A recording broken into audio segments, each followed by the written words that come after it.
Hi, I'm Sarah, and I've got breast cancer. And one of the 12 steps of my recovery is making this film. Yeah, right, I've got breast cancer. This is my story. So I have breast cancer, and how we came about knowing that is that we have an 8-year-old daughter who needs a kidney transplant. And because only one person can be tested at a time for a kidney transplant, and my husband Adam was going through for the testing, and it takes 3 months before they finally say yay or nay if you can donate or not.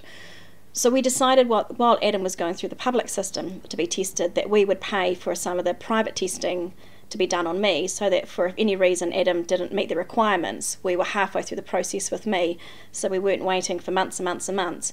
So one of the things that we knew we had to get done, I had to go and have a current smear done and go and have a routine mammogram. So I went and had the routine mammogram.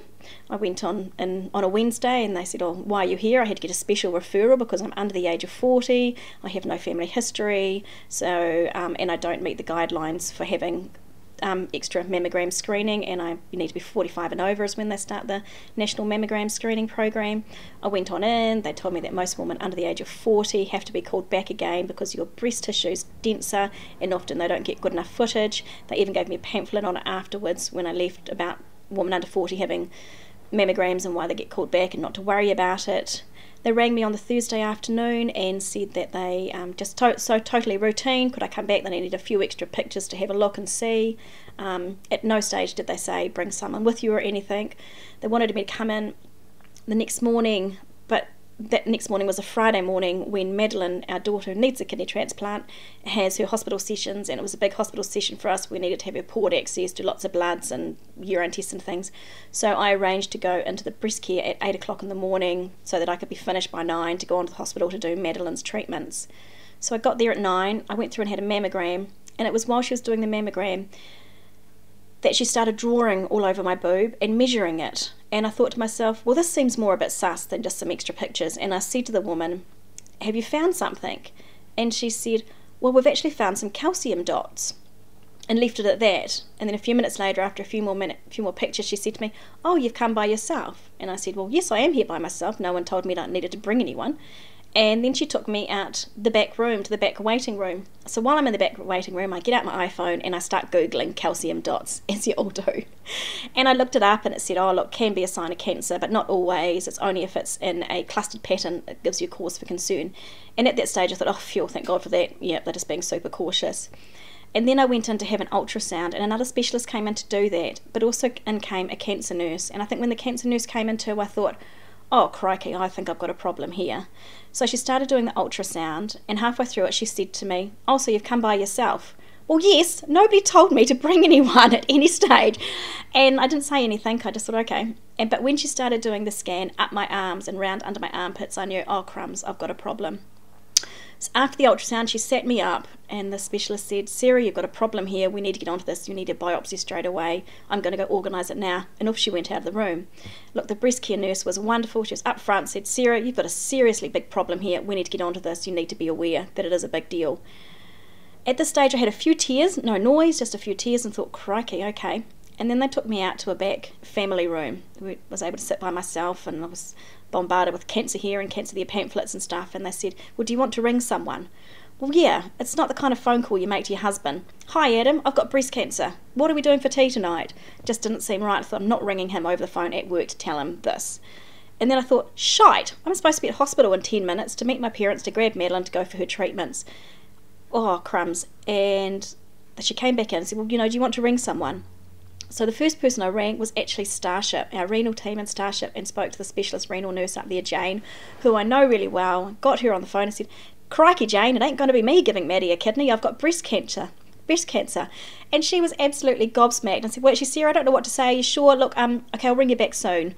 So she did ring me back in 10 minutes, and we had a bit of a chat through about it, and we kind of talked about, well, while they're quite sure it is cancer, it wasn't 100% confirmed at this stage, and let's just cruise through and let's just see what the go is.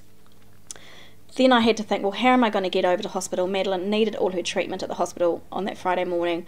I rang my best friend Dana and said, crikey, can you go to Christchurch Hospital, meet my parents at the main entrance, grab Maddie and shoot her downstairs to her paediatricians, and I'll meet you there. So that's what Dana did. She came in fact she got me, and I went down to the paediatrician. So I wasn't ready to see my mum and dad yet to explain to them while I was still trying to sort it out in my own head. So we went downstairs, and Starship were great. They had pre-rung through to the paediatric team, so the paediatric team were quite aware of the situation. You know, we got on, we dealt with all Maddie's things, we had a bit of a laugh about it and a bit of a chat about it, about the what ifs. And then I kind of like, at that stage, Adam had rung and said, well, you know, you're done. I said, yep. And finally, I just had to say to him, actually, Adam, you know, they found a lump and they found some dodgy things, and I've got to have a biopsy. And he was like, wow, okay. We didn't really know what to say either. We were kind of like a bit gobsmacked. And I kind of like thought at this stage, geez, I must have been a really nasty person at some stage for this to happen to me now. And then we kind of like got home, and it was that Saturday, Sunday, on that Saturday morning, at the breast care, they'd given me lots of pamphlets, and they'd given me the Cancer Society number in case I needed to speak to anyone or if I wanted more information. And I kind of like took it and said, oh, yep, that's great, thanks. And left it at that. And on the Saturday morning, I was really angry. In fact, I spent the first 48 hours really, really angry, thinking, why me? This is just so unfair. I've got so much going on in my life. How on earth am I supposed to deal with this as well? Why couldn't this have been someone else? I was really angry. So I rang the Cancer Society because I thought, man, I don't have the energy all the time to be angry. I need to get on and deal to this. So I rang them and got a voice message. I'm sorry, we closed at 5 o'clock on a Friday night. And I'm thinking, what the heck? What does cancer do? Switch off at 5 o'clock on a Friday night and reopen at 9 o'clock on the Monday? So that just added to my frustration. So then I went in on the Monday morning to have the biopsy, and I have to admit I was pretty scared. I have a low pain threshold, and I am really wimpy, believe it or not. And so I had to have this biopsy, and I had to have 2 local injections, and the second one actually goes right into your boob, and they're really, really quite forceful at getting it in really, really low and close to the lump as possible. And then the biopsy machine kind of like makes a couple of big clicking sounds as it snaps a bit of the lump and the surrounding tissue, kind of like sent me out of control. Well, not out of control, that's not true, but it kind of like wasn't the nicest experience. I kind of like just chilled out, looked at the lights above me and went somewhere else. I thought, I just don't want to be doing this. And then we had to wait 48 hours to get the results, and they were pretty long 48 hours.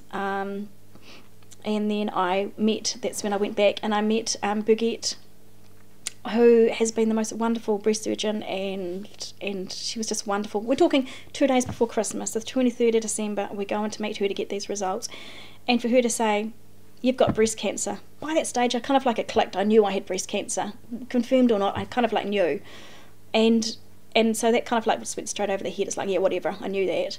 It was about, am I going to die or not? And, you know, am I going to die? She said, no, you're not going to die. And so she said, but we talked about the lump. Yep, I had got a 2 centimetre lump, but that wasn't an issue. Well, it was an issue because it was definitely 100% cancer. But 2/3 of my breast has got tissue with precancerous cells in it. You can't take 2/3 of a boob off, so it had to be the lot off. And I just said, take my boob off, see you in theatre, we're out of here, got things to be, places to be.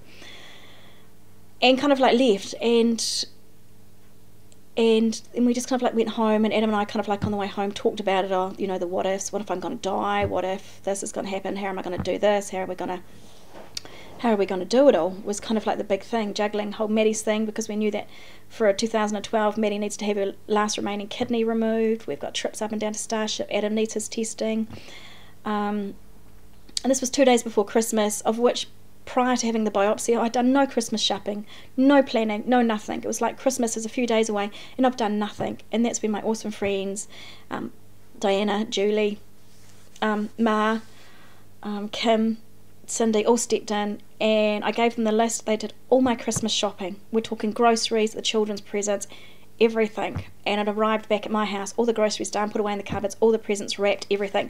So on Christmas Day it was a bit like, whoa, what did you guys get? Because I hadn't seen anything. So that was just amazing. But one less stress. I didn't feel up to fronting up to people at that stage. I was still trying to work it through in my head myself.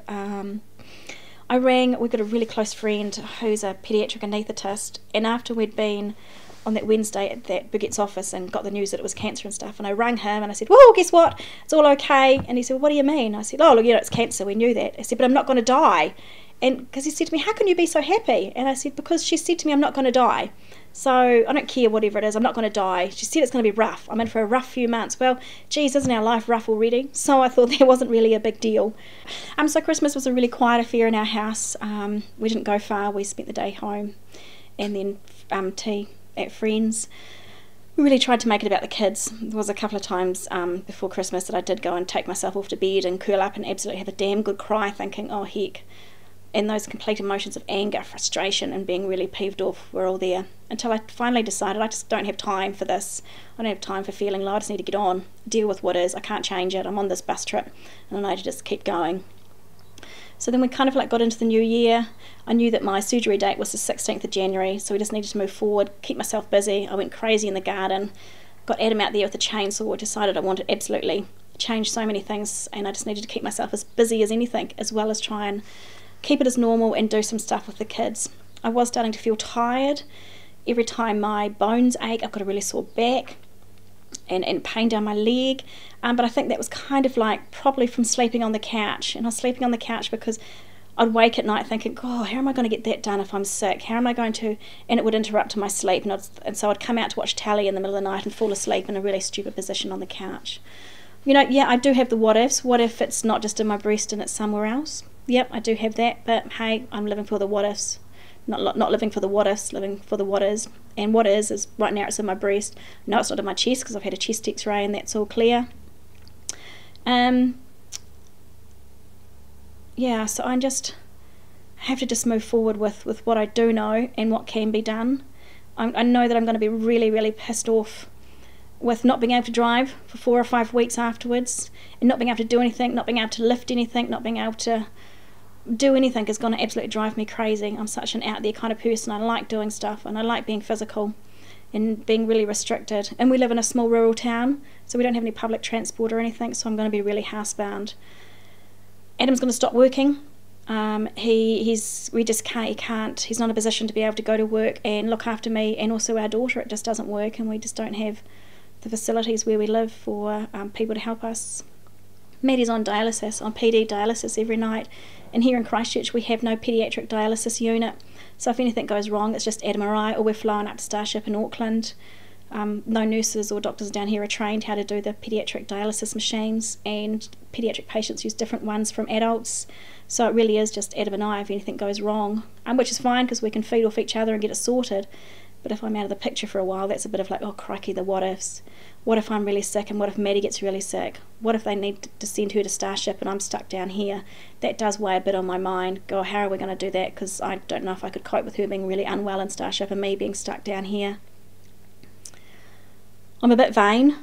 I really like my long thick hair, and at the back of my mind it's like, heck, I don't know if I can cope being bald, but hey, that might just be part of it. I don't know what's going to happen afterwards. We don't know what kind of treatment I'm going to need afterwards. It'll all depend on the histology of the results after they do check it all out. I might need all 3, or I might not need any. I think they've kind of like said I'm going to need something, but that'll kind of like, once we know what kind of cancer we're dealing with, we'll know exactly what kind of treatment. But then just because you have chemo, maybe there's some chemos that your hair doesn't fall out with. I've kind of been a bit off about finding out all about this. I haven't googled it. I haven't jumped on the internet to check it all out. Our daughter's condition is FSGS. I can rattle off every single thing about it, all her medication, all the side effects, everything about it. I've got no idea what kind of cancer I've got. One of the cancer nurses asked me the other day, what kind of cancer have you got? And I said, it's in the boob. Yeah, but what kind of cancer? Well, I've got no idea. I haven't even chased up the histology reports on the biopsy. I have no interest. And it's not, my head's buried in the sand. It's like, well, what am I going to do? What's it going to change by me knowing more information? My head's full of stuff for Madeline. And I kind of like, for me, that's my priority, is keeping her well. Yeah, I've got breast cancer. Maybe it's somewhere else, maybe it's not. But what am I going to do? There's no point in me clogging my memory with other stuff I don't need to worry about. I've got 100% faith in Birgit. And if she needs to tell me something, she'll tell me something. She's so upfront and amazing. So I've kind of like just got on with that. Yeah, we'll find out when we get, exactly what kind it is. But I'm not going to research and go hard out and work out this and do that and look at all these alternative things. I will respect my body. I will give everything the best possible option and do whatever it needs to take to beat this, because I am going to beat this. My life is far too complicated for it not to be beaten. and there's just too many things on my kick the bucket list I need to do before I can die. So I just want to get on and do it.